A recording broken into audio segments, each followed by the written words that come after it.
আসসালামু আলাইকুম প্রিয় দেশবাসী।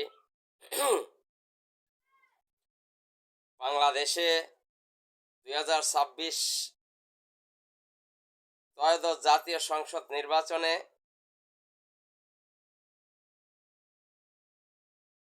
52টি নিবন্ধিত রাজনৈতিক দল অনেকগুলো দলেই নির্বাচনে অংশগ্রহণ করেছে।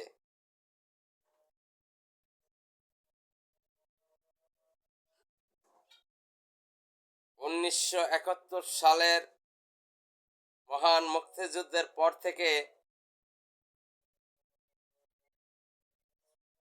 2026 সাল পর্যন্ত যারাই এদেশ পরিচালনা করেছে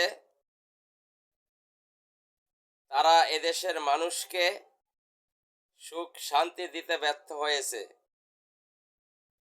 তারা নিজেদের ভাগ্যের পরিবর্তন ঘটিয়েছে, জনগণের ভাগ্যের পরিবর্তন ঘটায়নি। বারবার শুধু নির্বাচন আসে এবং যায়। বিগত দিনে যারা দেশ পরিচালনা করেছেন তারা আমাদের এই বাংলাদেশকে ব্যর্থ রাষ্ট্রে পরিণত করেছেন। তারা একবার, দুবার, তিনবার, চারবার নয়, 5বার দুর্নীতিতে বাংলাদেশকে বিশ্বের নিকট চ্যাম্পিয়ন করেছেন। এটা আমাদের বাংলাদেশের জন্য কলঙ্ক এবং লজ্জার। কারণ যাদের লজ্জা নেই তারা লজ্জা পায় না, যাদের ঈমান আছে তারাই লজ্জা পায়। বাংলাদেশে 92% সংখ্যাগরিষ্ঠ মুসলিম দেশ হওয়া সত্ত্বেও এই দেশে ইসলামিক সরকার নেই। এর কারণ নামে মুসলমান, কাজে অমুসলিমদেরকে আমরা সমর্থন করি, অনুসরণ করি। এজন্য এদেশে ইসলামিক সরকার হয় নাই। বাংলাদেশের এই 92% মুসলমানের ভিতরে কোটি কয়েক মানুষ এদেশে ইসলাম চায়। তারা চায় এদেশ ইসলাম অনুযায়ী চলুক, শরিয়া আইন দ্বারা রাষ্ট্র পরিচালিত হোক, কোরআন সুন্নাহর আইন বাস্তবায়ন হোক, পার্লামেন্টের যে কনস্টিটিউশন এটা আমাদের কোরআন হোক। এটা কিছু লোকে চায়, 92% মুসলমানরা চায় না। 92% মুসলমানের ভিতরে যদি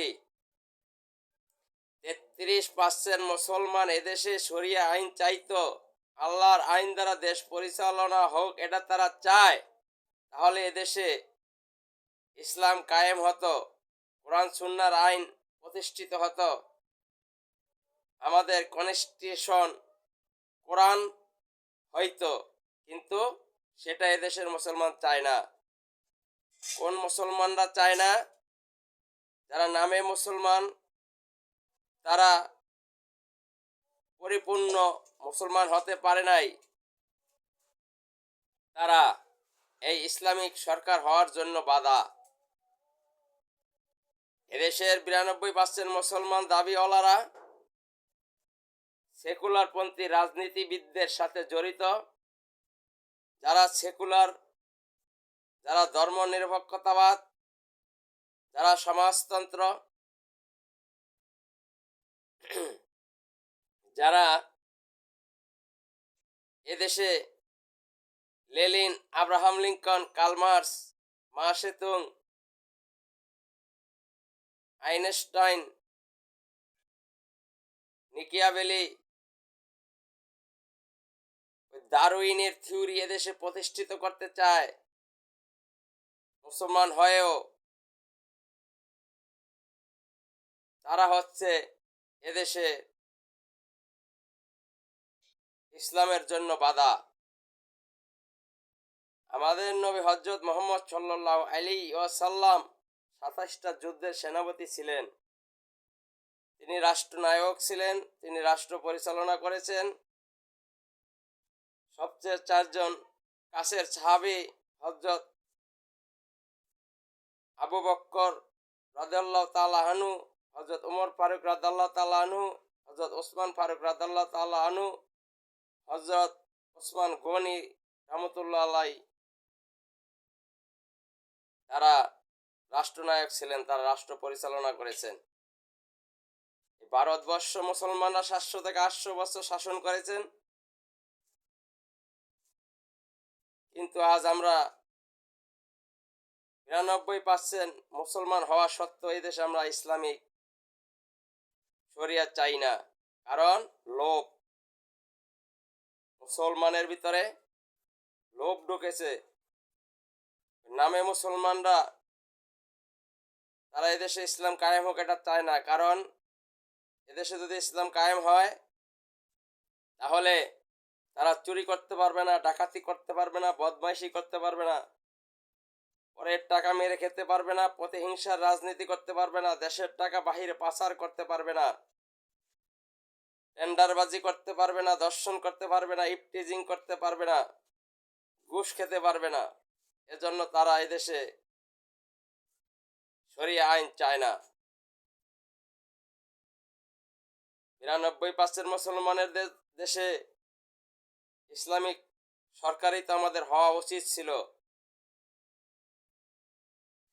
আমরা কেন পরের দাঁড় করা নীতি এবং আদর্শ এদেশে বাস্তবায়ন করব? আমাদের নিজস্ব নীতি এবং আদর্শ থাকতে। কারণ ওই নামে মুসলমানরা, তারা নামে মুসলমান স্বীকার করে, ইসলামের নীতি আদর্শ তাদের ভালো লাগে না। তারা পশ্চিমা ওই ওয়েস্টার্ন কালচারে পরিচালিত হতে চায়। তারা মার্কিন সাম্রাজ্যবাদী পশ্চিমাদের আধিপত্য, ভারতের আধিপত্য এদেশে তারা বিস্তার করতে চায়। আজকে মুসলমানের এই করুণ অবস্থার কারণ মুসলমানরা মুসলমানদের ইতিহাস সম্বন্ধে জানে না। মুসলমানরা মুসলমানের ইতিহাস সম্বন্ধে না জানার কারণেই আজকে এই মুসলমানরা বিপদগ্রস্ত। হযরত শাহজালাল রহমতুল্লাহ আলাইহি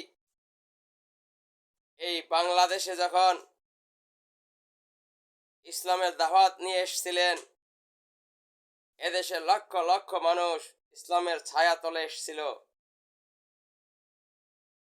ইসলামের ঝান্ডা উড্ডয়মান হয়েছে। আজকে আমরা যারা বাংলাদেশের রাজনীতি করি, তারা দেখা গেছে নির্বাচনের সময় ওই শাহজালাল রহমতুল্লাহ আলাইহির মাজার জিয়ারতের মাধ্যমে নির্বাচন শুরু করে, কিন্তু তারা এদেশে যে ইসলামের রাজনীতি আছে, ইসলামকে ক্ষমতায় নিতে হবে, সেটা তারা এড়িয়ে চলে। এক দল আছে তারা শরিয়া বিশ্বাস করে না, আর এক দল তাদের নামের সাথে ইসলাম লাগিয়েছে, তারাও শরিয়া চায় না। যাদের নামের সাথে ইসলাম আছে তাদের শরিয়া চায় না, তারা আবার ইসলামিক দল হয় কিভাবে? অনেকে আবার বলে থাকেন ইসলামী আন্দোলন বাংলাদেশ 11 সাল থেকে সরে গেছে, এজন্য অনেকে কষ্ট পেয়েছেন। ইসলামী আন্দোলন বাংলাদেশ আপ্রাণ চেষ্টা করেছিল এই সমঝোতা যাতে টিকে, কিন্তু যারা পশ্চিমাদের সাথে আতাত করেছে, যারা ওই ভারতের সাথে আতাত করেছে, তারা তো চায়নি এদেশে শরিয়া আইন চালু হোক। এই 11 দলীয় সমঝোতা থাক, কারণ তারা তো ইসলামে বিশ্বাসী না, তারা হলো সেকুলারে বিশ্বাসী। এজন্য এই সমঝোতা হয়নি এবং ইসলামী আন্দোলন বাংলাদেশকে তুচ্ছ তাচ্ছিল্য করা হয়েছে, অপমান অপদস্থ করা হয়েছে। তারা বলেছে ইসলামী আন্দোলনের 0.1% ভোট। ইসলামী আন্দোলন বাংলাদেশের সারা বাংলাদেশের একটি জেলায় যে ভোট আছে, এনসিপি সারা বাংলাদেশে সেই ভোট নেই। 13 তারিখ সেটা আপনারা দেখবেন ইসলাম দেশ এবং মানবতার পক্ষে যারা কাজ করে, যারা দেশে শরিয়া আইন চায়, যারা ক্ষমতায় গেলে সব সময় মানুষের কল্যাণে কাজ করবে, তাদেরকে আপনারা ভোট দেবেন ইনশাআল্লাহ।